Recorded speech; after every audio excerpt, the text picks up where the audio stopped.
بتا دیے اور ناکامی کے اسباب بھی بتا دیے۔ حضور پاک صلی اللہ علیہ وسلم کے دین کو مکمل کیا گیا۔ علماء فرماتے ہیں اس میں قیامت تک کے آنے والی کوئی چیز نہ چھپی ہے نہ چھٹی ہے، کامل اور مکمل دین ہے۔ زندگی کامیاب کیسے ہوگی اور زندگی ناکام کیسے ہوگی؟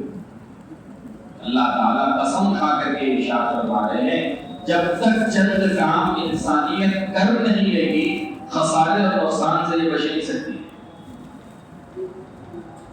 اور جب اللہ کہہ رہے ہیں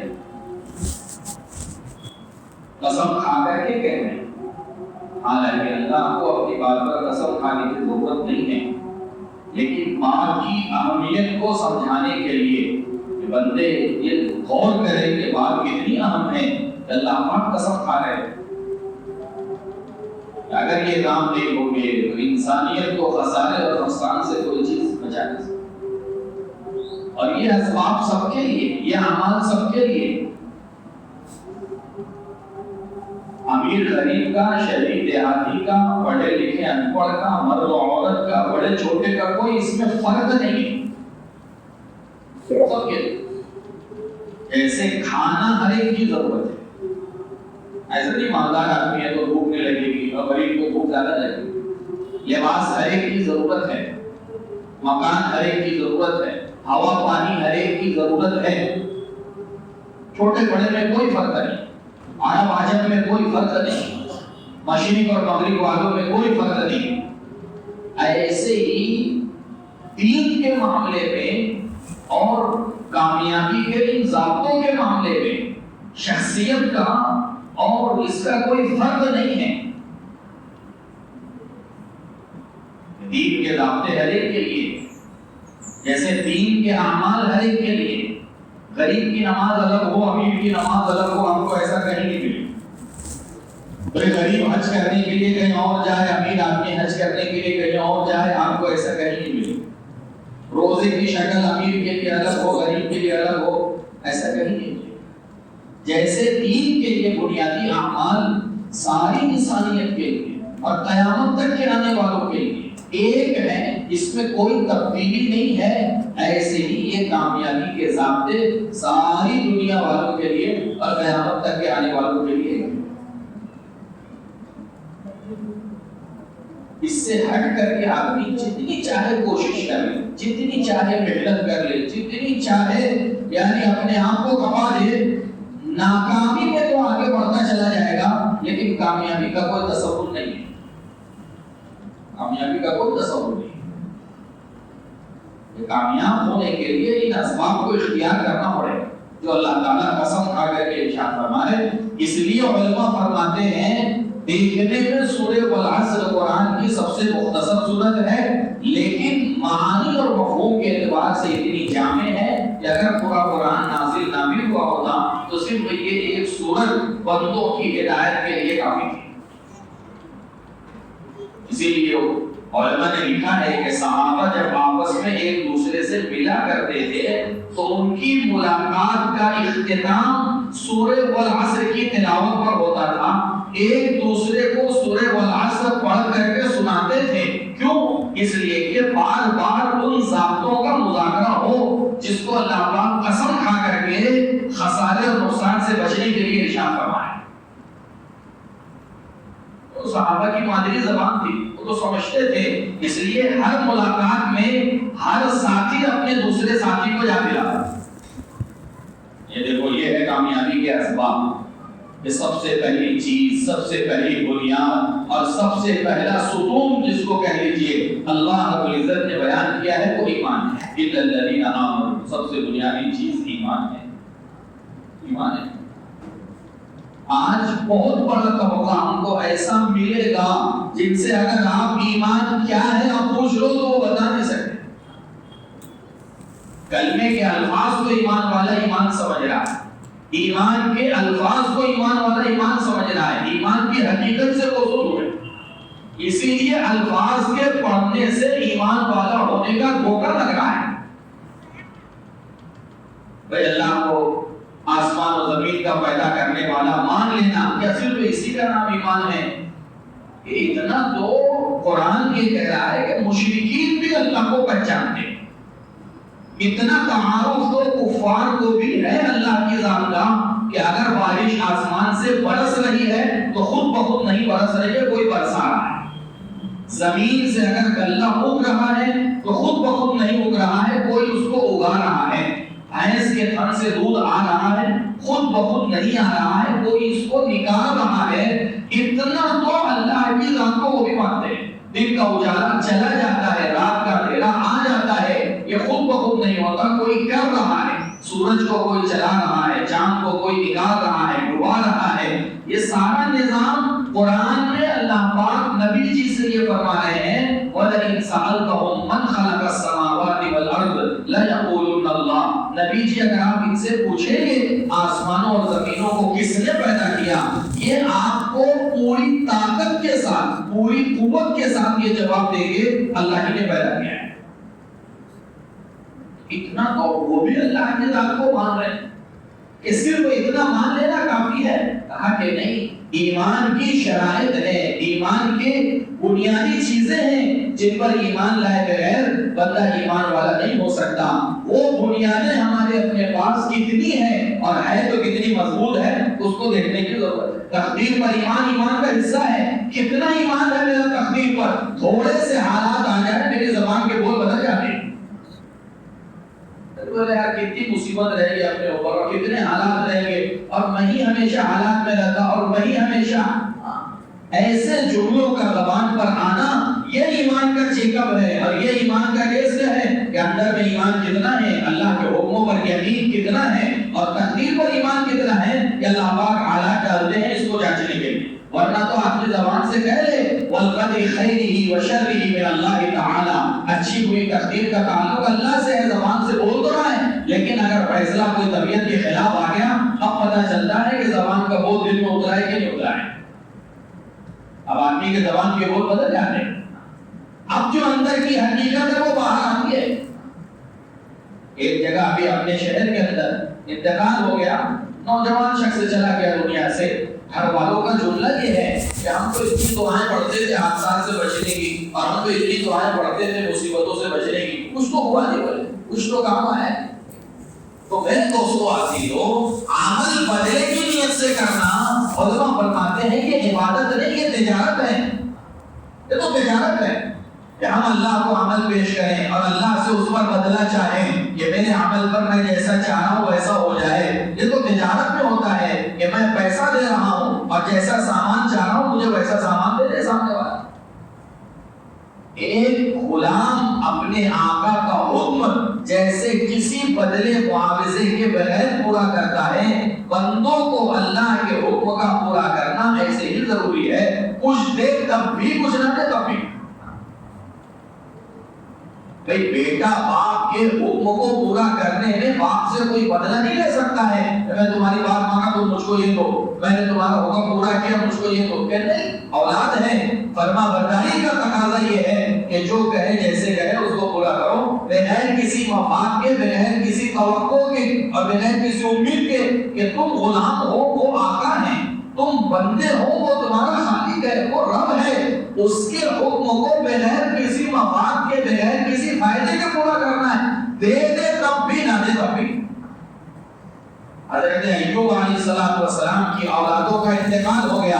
شیطان آیا، کہا ایوب دیکھو اور اللہ کی عبادت کرو، تمہاری ساری اولادیں ختم ہو گئی. کہا جتنی عبادت اولاد کے ملنے پر کرتا تھا ان کے جانے پر اس میں رتی برابر فرق دیا ہے. اس کے دینے پر بھی ہم راضی ہیں، اس کے لینے پر بھی راضی ہیں. سارا کھیت حضرت ایوب کا ختم ہو گیا، ساری زمینیں اجڑ گئی. آیا کہا کہ دیکھو اولاد لے کے زمین پہ چلی گئی. کہا اب بھی تم اس اللہ کو مانو گے؟ کہا پہلے سے زیادہ اس کی عبادت کروں گا. جب اس نے دیا تھا اسی کا تھا اور اس نے لے لیا تو اس کی ملکیت ہے، اس کو لینے کا اختیار ہے.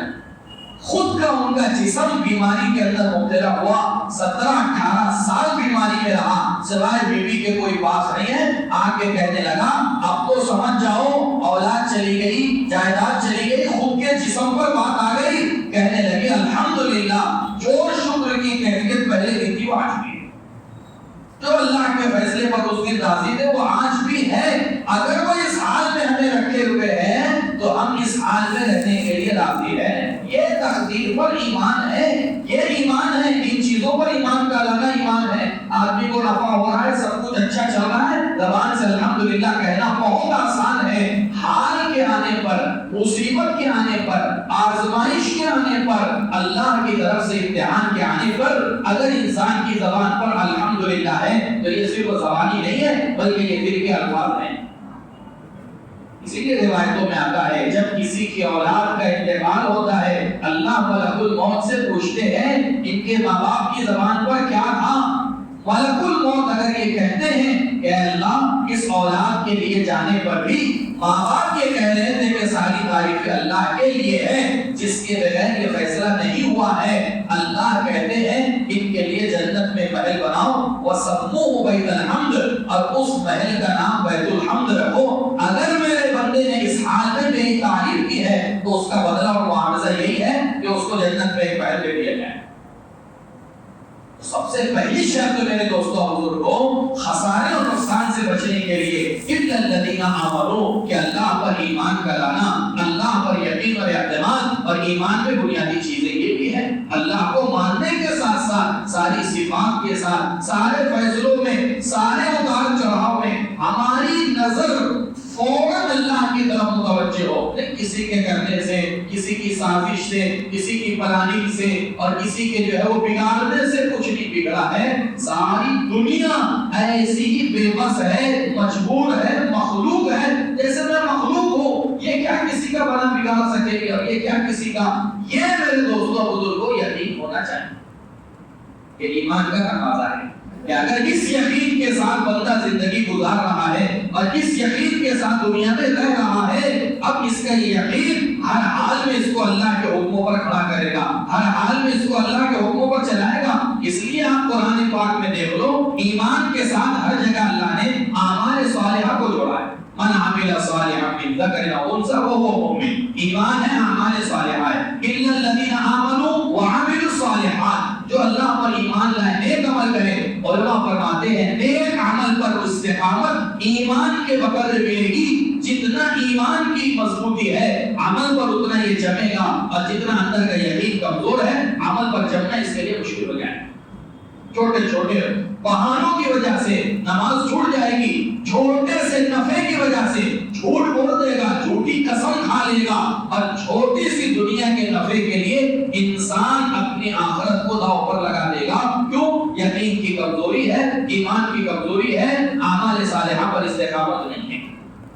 اسی لیے فرمایا ایمان جتنا مضبوط ہوتا چلا جائے گا وعمل الصالحات، نیکیاں اتنی زندگیوں کے اندر آتی چلے جائے گی۔ اور اللہ نے قرآن پاک میں وعمل الصالحات نہیں کہا کہ زندگی میں نماز آتی چلی جائے گی، وعمل الصالحات کہا ساری نیکیاں زندگیوں میں آتی چلی جائے گی۔ تم نیکی کو نماز تک محدود مت کرو، تم نیکی کو قرآن کی تلاوت ذکر تک محدود مت کرو، تم نیکی کو صرف روزہ نماز حج زکات تک محدود مت کرو، بلکہ ہم یہ کہہ رہے ہیں کہ تمہارا کمانا بھی نیکی ہے، تمہارا کمانا کھانا بھی دین ہے، تمہاری تجارت ملازمت بھی دین ہے، تمہارا دھندا کاروبار بیوپار کرنا بھی دین ہے۔ ایک بہت بڑی غلط فہمی ہے جس نے دین کو عبادات میں مختصر کر دیا، ایمان والوں کو معاملات میں آزاد کر دیا۔ سمجھتا ہے کہ دین تو جب مسجد میں جائیں گے ٹوپی پہن لینا ہے، وضو کر لینا ہے، نماز جیسے بتائی جا رہی ویسے پڑھنا ہے، لیکن اب مسجد کے باہر آ گئے تو اب اپن جیسے چاہیں گے ویسے رہیں گے۔ مسجد میں جائیں گے تو ہم دین کے پابند ہیں، مسجد کے باہر ہے تو ہم آزاد ہیں۔ اس غلط فہمی کی وجہ سے میرے دوستوں بزرگوں مسجد کے باہر کے بگاڑ نے مسجد کے ماحول کو بھی متاثر کر دیا۔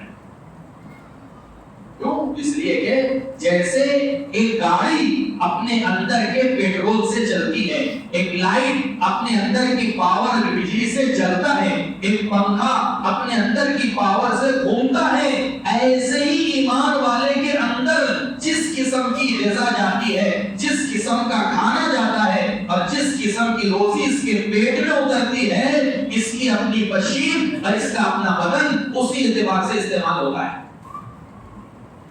یہ اگر اللہ کے حکموں کو پورا کرتے ہوئے اور یہ اگر اللہ کے اور اس کے نبی کے بتائے ہوئے طریقوں کے مطابق حلال جائز لقمہ اپنے پیٹ میں اتارے گا، ہو ہی نہیں سکتا ہے یہ روزی اس سے اللہ کی نافرمانی کروائے، ہو ہی نہیں سکتا ہے کہ یہ لقمہ اس کو حرام کی طرف چلا دے۔ میرے دوستوں بزرگوں، جیسے اندر میں غلط چیز کا اترنا اس کو اعمال صالحہ کی طرف نہیں لا سکتا، ایسے ہی صحیح چیز کا اندر میں جانا اس کو حرام کی طرف نہیں لے جا سکتا۔ بہت بڑی بنیاد ہے یہ، اسی لیے صحابہ کرام رضی اللہ عنہم اجمعین اپنے ظاہر کو بنانے سے زیادہ اپنے اندر کے باطن کے بنانے کی فکر کرتے تھے۔ حضرت عمر رضی اللہ عنہ نے اپنے زمانے خلافت میں ایک صحابی سعید بن عامر کو حمص کے علاقے میں گورنر بنا کر کے بھیجا کہ یہ علاقہ فتح ہوا ہے، اس پورے علاقے کو تم کو سنبھالنا ہے، تم وہاں کے گورنر۔ 1 سال ہو گیا، کوئی خیر خبر وہاں سے آئی نہیں۔ حضرت عمر نے خط بھیجا کہ سعید جیسے ہی میرا خط پہنچے تو فوراً مدینہ میرے پاس آؤ۔ حضرت سعید کو یہ خط جیسے ہی حضرت عمر کی جانب سے ملا، فوراً اپنی لاٹھی لی، عصا لیا اور اپنا لوٹا لیا جس سے وضو کرتے تھے، اور اپنا پیالہ لیا جس میں کھانا کھایا کرتے تھے، پانی استعمال کیا کرتے تھے، پیتے تھے اور بھی ضرورت میں استعمال کرتے تھے۔ یہ 2-4 چیزیں لی اور پیدل مدینہ کے لیے روانہ۔ اس زمانے میں حمص سے مدینہ پیدل 1 مہینے کی مسافت تھا، 1 مہینے کی جو ہے وہ آدمی مسافر چلے تو مدینہ پہنچتا تھا۔ وہ علاقے ریتیلے اور وہ علاقے ریگستان کے، دھوپ ہے، لو چل رہی ہے، ہوائیں اڑ رہی ہے، مسافر کی حالت ایسی ہو جاتی تھی کہ پہچان میں نہیں آتا۔ آپ ہمارے یہاں دیکھو نا، اتنی ترقی ہونے کے باوجود، اتنا سب کچھ بن جانے کے باوجود آدمی تھوڑا دیر اگر دن بھر روڈ پر رہ لے تو گھر میں آنے کے بعد اس کو جو ہے وہ شکل پہچان میں نہیں آتی ہے۔ سفید کپڑا آدمی صبح سے شام پہن نہیں سکتا ہے۔ آپ اندازہ لگاؤ 1400 سال پرانی بات ہے جہاں روڈ، سڑکوں کا اور اتنی یہ ساری چیزوں کا تصور بھی نہیں ہے۔ 1 مہینہ اگر کوئی آدمی پیدل سفر کر رہا ہے اس کی کیا حالت ہو جائے۔ حضرت عمر کے پاس آئے مدینہ منورہ امیر المومنین کی خدمت میں۔ حضرت عمر دیکھ کر کے کہنے لگے، سعید تم نے اپنا کیا حال بنا لیا، تم اتنے خوبصورت تھے اور تم کو اللہ نے ایسا بنایا، تمہارا چہرہ کتنا گرد آلود ہے۔ حضرت سعید نے فرمایا عمر رضی اللہ تعالیٰ عنہ سے، امیر المومنین میرا ظاہر اگرچہ میلا کچیلا ہے اور میرا چہرہ اگرچہ گرد و غبار والا ہے، لیکن خدا کی قسم کھا کر کے کہتا ہوں اس جسم کے اندر دوڑنے والا خون انتہائی حلال اور پاک ہے۔ میں نے گورنری میں اور میں نے حکومت کے نقشے میں اور میں نے سرداری میں 1 لقمہ بھی اپنے جسم میں اور اپنے پیٹ میں حرام کا اور ناجائز کا داخل نہیں کیا ہے۔ اس لیے میرا ظاہر اگرچہ میلا کچیلا ہے سفر کی وجہ سے، لیکن مجھے اس بات پر فخر ہے کہ میرے اندر کا خون اور میرا باطن انتہائی صاف ستھرا ہے، انتہائی پاکیزہ ہے۔ تو میرے دوستوں، بزرگوں اور حافظوں، اعمال صالحہ میں صرف یہ چیزیں داخل نہیں ہیں، بلکہ اعمال صالحہ میں 24 گھنٹے کا دین ہے، ملازمت کی لائن کا دین ہے۔ ایک ملازم اپنے ملازمت کے نقشے میں کیسے اللہ کو راضی کرے، میرے دوستوں بزرگوں، اتنا آسان دین اللہ نے دیا ہے۔ ملازم اپنی ملازمت کے ساتھ دن بھر کا تھکا تھکایا اپنے بستر پر آئے گا، اللہ کے نبی صلی اللہ علیہ وسلم کا ارشاد ہے اللہ اس کے اس جائز اور حلال روزی کے لیے تھکنے میں اپنے حکموں کے پورا کرنے کی وجہ سے بستر پر آنے سے پہلے اس کی مغفرت کر دیتے ہیں۔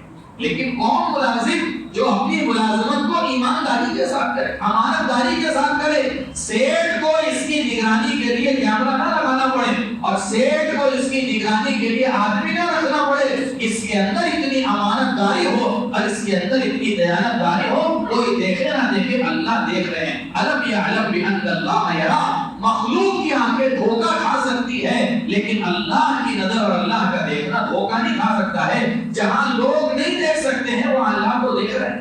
میں ڈنڈی مار رہا ہوں، میں جو ہے وہ سیٹ کو ہم تو آتے نہیں، میں گھنٹہ بھر پاس بھی گیا، 1 گھنٹہ پہلے آ گیا، کیا فرق پڑتا ہے؟ پیمنٹ تو پوری مل گئی، پگار تو پوری مل گئی، ٹھیک ہے وہ دے دے گا، 150 روپے سے اس کو کوئی فرق نہیں پڑے گا، لیکن تم نے اپنی روزی کو ناپاک کر لیا، تم نے اپنی کمائی کو غلط کر لیا ہے۔ یہی تم کھاؤ گے، یہی بچوں کو کھلاؤ گے، یہی گھر والوں کو کھلاؤ گے، پھر باپ کو شکایت ہے کہ اولاد بات مانتی نہیں، شوہر کو شکایت ہے کہ بیوی منمانی کرتی ہے، اور بھائی کو شکایت ہے کہ چھوٹا بھائی ہو کر کے منہ چلاتا ہے، زبان دراتی کرتا ہے۔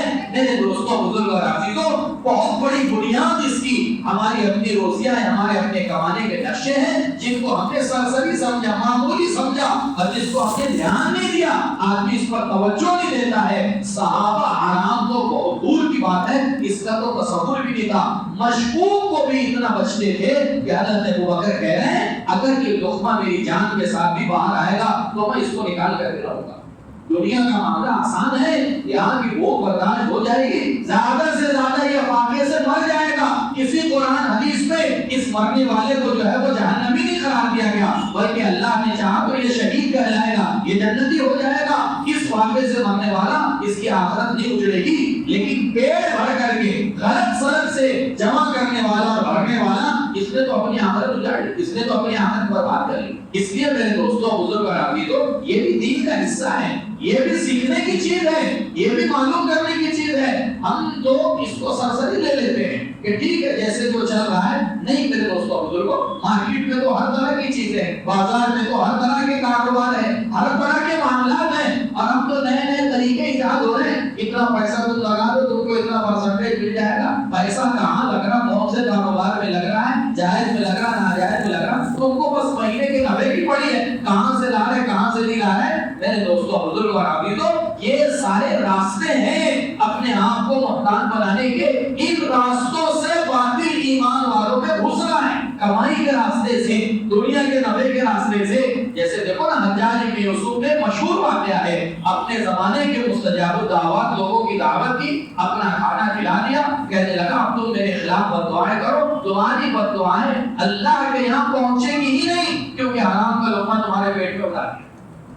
ایمان والا مایوس ہو رہا ہے عبادت کر کے، اللہ سے مانگ کر کے کہ مسئلہ تو حل ہو ہی نہیں رہا ہے اور میں تو اتنی عبادت کر رہا ہوں اور کچھ تو نظر آ ہی نہیں رہا ہے۔ میرے دوستوں بزرگ اور عزیزوں یہ ساری کمیاں ہیں، ان راستوں سے پانی مر رہا ہے جہاں تک ہماری اپنی نظر نہیں جا رہی ہے، اس لیے اس کو بھی معلوم کرنے کی چیز، یہ بھی دیکھنے کی چیز ہے۔ سامنے والے گراہک کی نظر عیب پر نہیں پڑی تو اس کا یہ مطلب نہیں ہے کہ میں جیسے چاہوں ویسے بیچ۔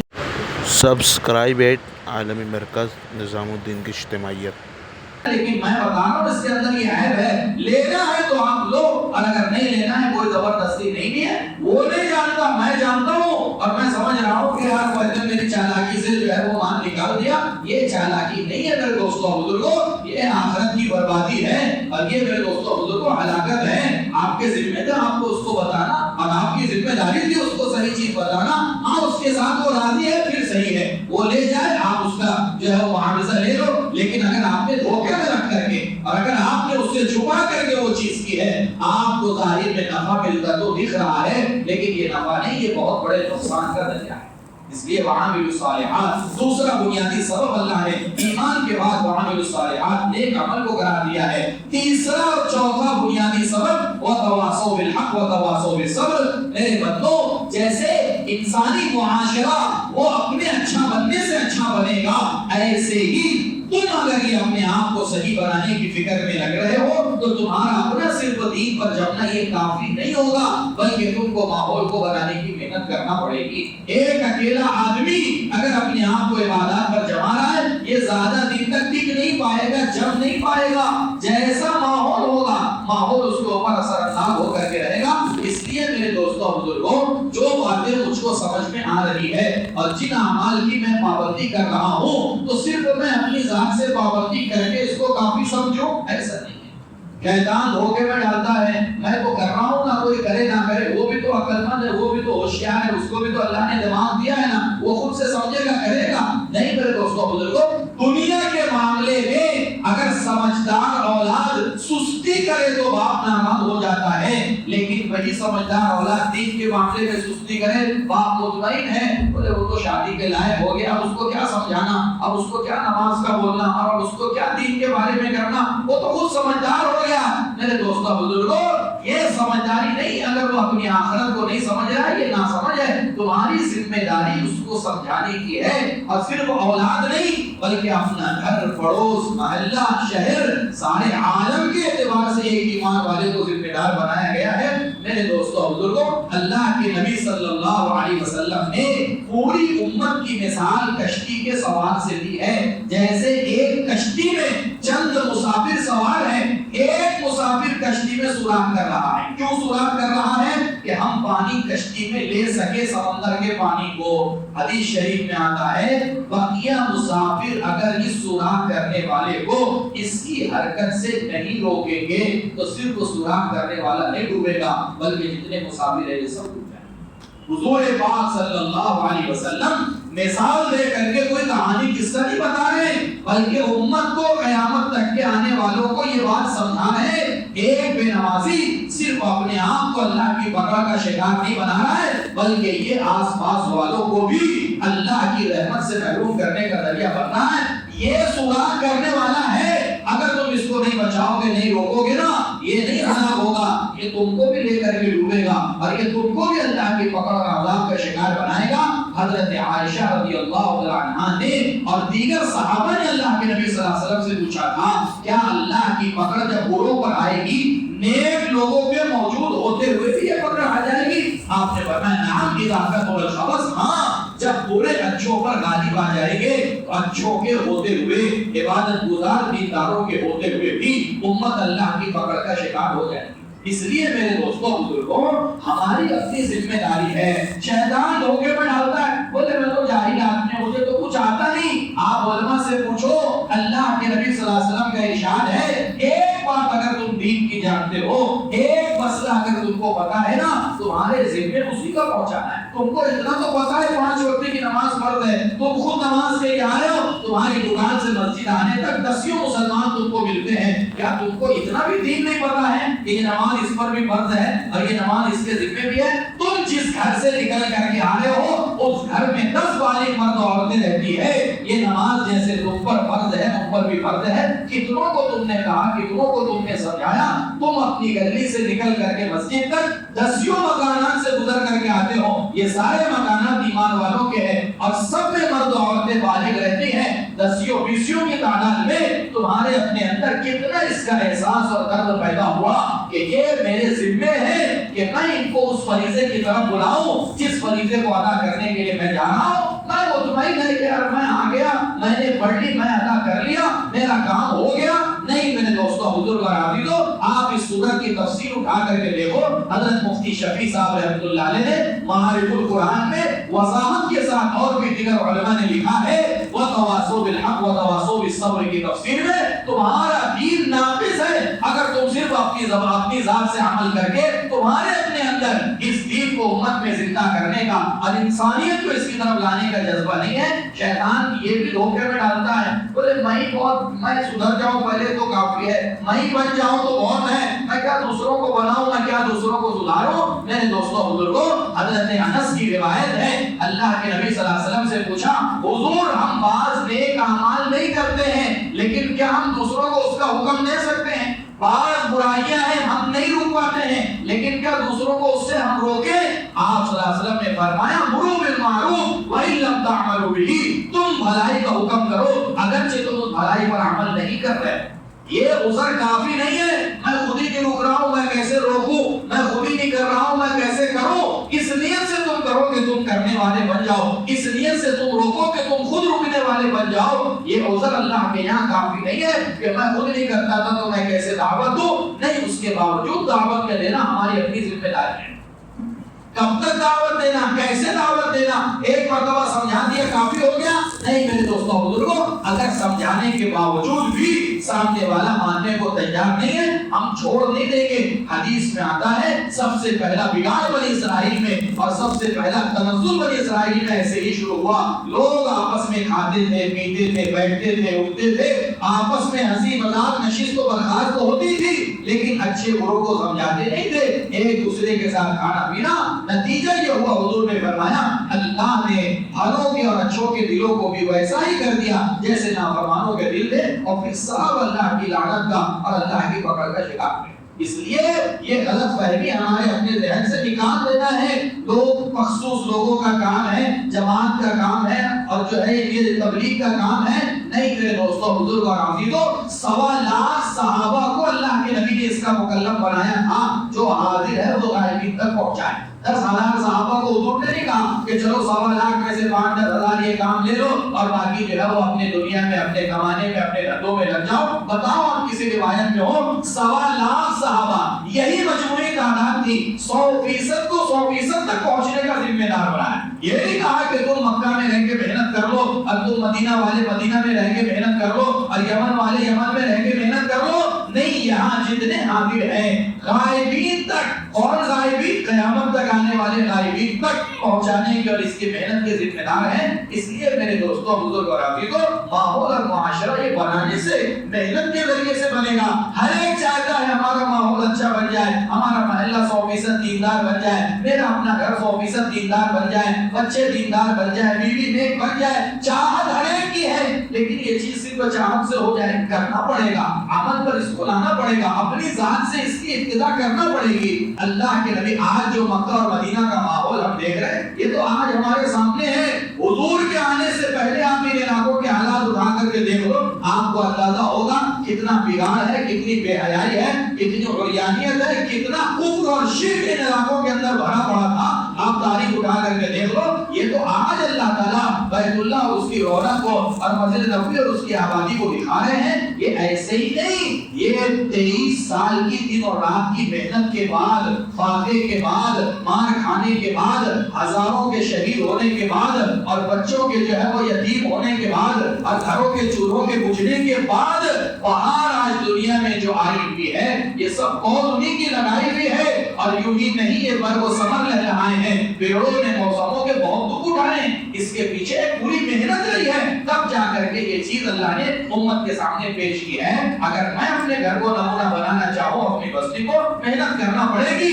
میں محنت کا مکلف ہوں، ہدایت کا مکلف نہیں ہوں۔ میں اپنی ذات سے محنت کروں، کسی کو ملے نہ ملے اللہ تعالیٰ مجھے تو دے دیں گے، میرا اپنا گھر تو کم سے کم محفوظ ہو جائے گا۔ ورنہ میرے دوستوں بزرگوں، آج اگر ہم نے فکر نہیں کی، آپ چاہے جتنا اچھے سے اچھی دنیا اپنی اولاد کو دے دو، اچھا مکان، اچھا لباس اور پراپرٹی، بینک بیلنس سب دے دو، اگر آپ نے ٹھیک نہیں کیا ہے نا، آپ کی آنکھ بند ہوتے ہی میرے دوستوں یہ ساری جو ہے عیاشیوں میں، نافرمانیوں میں اور اللہ کے حکموں کو توڑنے میں یہ ساری گاڑے خون پسینے کی کمائی بہا دیں گے۔ ان کو اس سے کوئی مطلب نہیں کمانے والا کس حال میں ہے اور اس کے ساتھ کیا گزر رہی، کیا ہو رہا ہے، یہ اپنی دنیا کے اندر مست ہے۔ اگر ان کو دین سکھایا گیا رہتا اور اگر ان کو اللہ کے حکم بتائے گئے رہتے، یہ اپنے ماں باپ کو یاد رکھتے، یہ اللہ کی احکامات اور فرما برداری میں ان چیزوں کو استعمال کرتے، یہ ساری چیزیں ماں باپ کے لیے ذخیرہ آخرت بنتی۔ جیسا کہ حدیث میں آتا ہے، صدقہ جاریہ میں ولد صالح یدعو لہ، ایک باپ کے لیے وہ اولاد میں صدقہ جاریہ ہے جس کو نیک اور دیندار ہونے کی حالت میں چھوڑ کے دنیا سے گیا ہے، یہ اولاد ماں باپ کے حق میں صدقہ جاریہ ہے۔ اب ہم خود دیکھ لیں، میں صدقہ جاریہ تیار کر رہا ہوں یا اپنے لیے اللہ کے یہاں پکڑ کا ذریعہ اور سامان کر رہا ہوں؟ اس کے لیے میرے دوستوں بزرگوں میری اپنی ذمہ داری ہے۔ میرا اپنا گھر جیسے میں ذمہ دار سمجھتا ہوں، میرے اپنے گھر کے معاملات میں کوئی دوسرا شخص عمل دخل کرے مجھ کو برداشت نہیں ہوتا، ایسے ہی میرے اپنے گھر میں دین کو زندہ کرنے میں کوئی دوسرا آ کر کے محنت تھوڑی کرے گا، مجھ کو اس کی محنت کرنی ہے، مجھ کو اس کی فکر کرنی ہے۔ اس کے لیے میرے دوستوں بزرگوں ہم اس چیز کو دل پر لیں، جیسے حالات جیسی زندگی گزر رہی ہے ایسے کام بھی چلے گا، حالات تو دن بدن بگڑتے چلے جائیں گے۔ آج تو جو تھوڑا بہت ہمارے اپنے سامنے ہے، آنے والی نسلیں پتہ نہیں اس کو دیکھ پائیں نہیں دیکھ پائیں، اس لیے ابھی سے ہمیں فکر کرنی ہے اور ابھی سے ہمیں محنت کرنی ہے تاکہ اللہ پاک یہ مختصر سی زندگی جیسے ویسے جو گزر تو جائے گی لیکن دین کے ساتھ گزرے گی، اللہ پاک ہمیشہ ہمیش کی آخرت بنا دیں گے اور ہمیشہ ہمیش کی آخرت انسان کی بن گئی۔ ومن زحزح عن النار وادخل الجنہ فقد فاز، یہ ہمیشہ ہمیش کے لیے کامیاب ہو گیا۔ اب کبھی ناکامی نہیں، کبھی حالات نہیں، کبھی مسائل نہیں، کبھی کوئی پریشانی اور ٹینشن نہیں ہے۔ اللہ پاک وہ کامیابی دیں گے جس کے بعد ناکامی کا کوئی تصور نہیں ہے۔ اللہ پاک ہم سب کو کئی ہوئی باتوں پر عمل کی توفیق عطا فرمائے۔ جن حضرات کی سنت عمل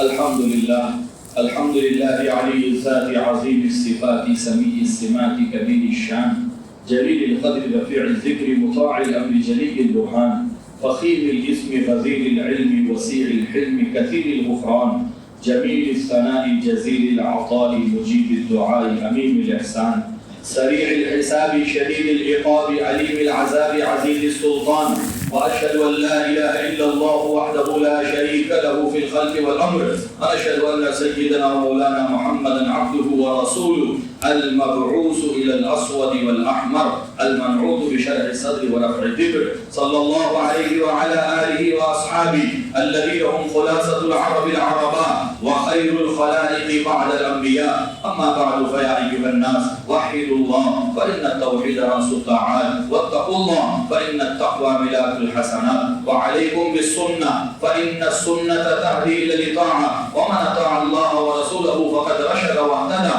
وإياكم والبدعة فإن البدعة تهدي إلى المعصية ومن يعص الله ورسوله فقد ضل وغوى وعليكم بالصدق فإن الصدق ينجي والكذب يهلك وعليكم بالإحسان فإن الله يحب المحسنين ولا تحب الدنيا فتكونوا من الخاسرين ألا وإن نفسا لن تموت حتى تستكمل رزقها فأجملوا في الدار وتوكلوا عليه فإن ربكم مجيب الداعين واستغفروه يمددكم بأموال وبنين بارك الله لنا ولكم في القرآن العظيم ونفعنا وإياكم بالآيات والذكر الحكيم إنه تعالى جواد كريم ملك بر رؤوف رحيم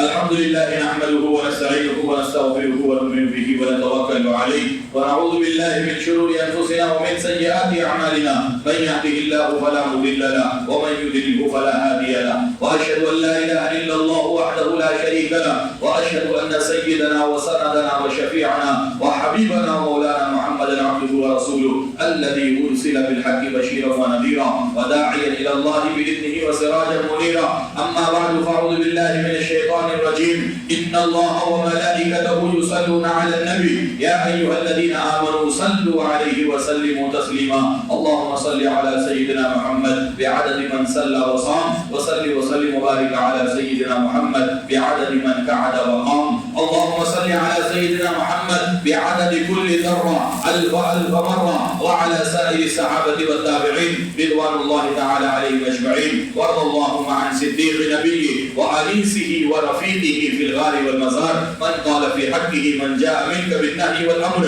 لو كنت متخذا خليلا غير ربي لاتخذت أبا بكر رضي الله تعالى عنه وارض اللهم عن الناطق بالصدق والصواب الفارق بين الحق والباطل الأواب من قال في حقه سيد الجن والبشر لو كان بعدي نبي لكان عمر رضي الله تعالى عنه وارض اللهم عن كامل الحياء والإيمان ناشر العلم والقرآن الشهيد المظلوم حين تلاوة القرآن من قال في حقه سيد ولد عدنان لكل نبي رفيق في الجنة ورفيقي فيها عثمان بن عفان رضي الله تعالى عنه وارض اللهم عن باب مدينة العلم والقضاء ليس بني غالب إمام المشارق والمغارب من قال في حقه النبي الأواب من كنت مولاه فعلي مولاه كرم الله وجهه وعلى الإمامين الهمامين السعيدين الشهيدين القمرين المنيرين أبي محمد الحسن وأبي عبد الله الحسين رضي الله تعالى عنهما وعلى أمهما سيدة النساء فاطمة الزهراء رضي الله تعالى عنها وعلى الستة الباقية من العشرة المبشرة وعلى سائر الصحابة والتابعين رضوان الله تعالى عليهم أجمعين اللهم اغفر للمؤمنين والمؤمنات والمسلمين والمسلمات الأحياء منهم والأموات اللهم ألف بين قلوب المسلمين وأصلح ذات بينهم وانصرهم على عدوك وعدوهم اللهم انصر الإسلام والمسلمين اللهم انصر جماعة الموحدين اللهم انصر عساكر المسلمين اللهم انصر من نصر دين محمد صلى الله عليه وسلم وجعلنا منهم اللهم انصرنا ولا تنصر علينا اللهم انصر لنا ولا تنصر علينا اللهم زدنا ولا تنقصنا اللهم لا تسلط علينا من لا يرحمنا ولا يخافك ربك فينا عباد الله رحمكم الله إن الله يأمر بالعدل والإحسان وإيتاء ذي القربى وينهى عن الفحشاء والمنكر والبغي يعظكم لعلكم تذكرون اذكروا الله يذكركم وادعوه يستجب لكم ولذكر الله تعالى أعلى وأولى وأعز وأجل وأهم وأتم وأكبر